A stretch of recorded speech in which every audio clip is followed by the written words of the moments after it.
Hello, my people. I'm sitting here in the next park and I'm just sitting, contemplating, and just meditating.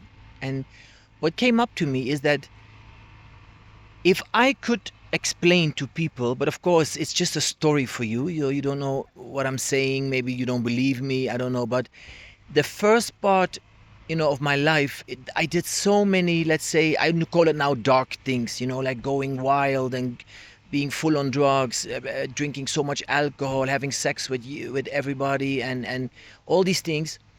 And then you were supposed to be cool. Wow, interesting. How interesting. Now, since 25 years, 20 years, I'm living this let's say this monk life, and I don't drink, I don't smoke, I don't have sex, all these things. And then you are supposed to be boring, or nerd, or stupid. It's not interesting for many people.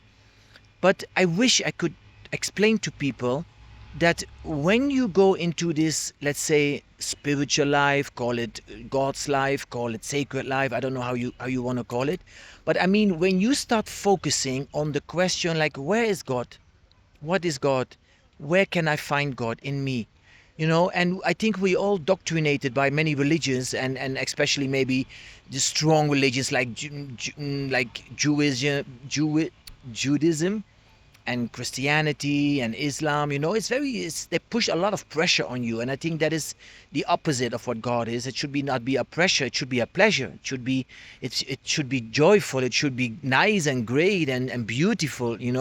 As soon, I think, when God starts to be like a suffering, or you have to suffer from pain, then I think it's not the right thing. That's what I think. Of course, it's a personal thing.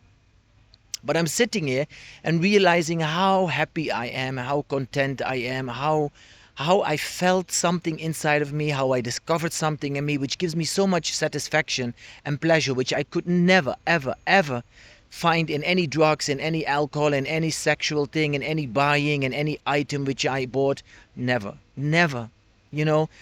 And even when I say it is just maybe a story, I can only hope that I can motivate, or stimulate, or transmit some energy of this, and think you can still be, let's say, modern.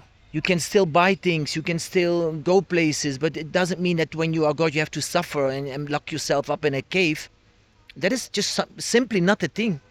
And I wish I could be an example for many young people, or maybe my age, I don't know, that you think how many drugs you need, how many alcohol you need, how many items you want to buy, how many escapes, how many hours you want to be in the gym, how many plastic surgery you need, to think I feel happy or satisfied or content, or just satisfied with myself.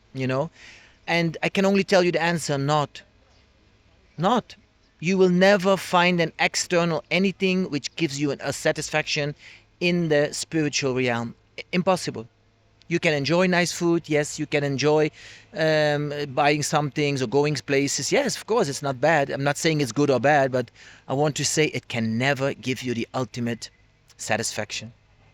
So people, don't think that when you want to be with God, love God, connect with God, live for God, that you have to be one of another a nerd or something who has to suffer and lock themselves up in a cave, because it's not.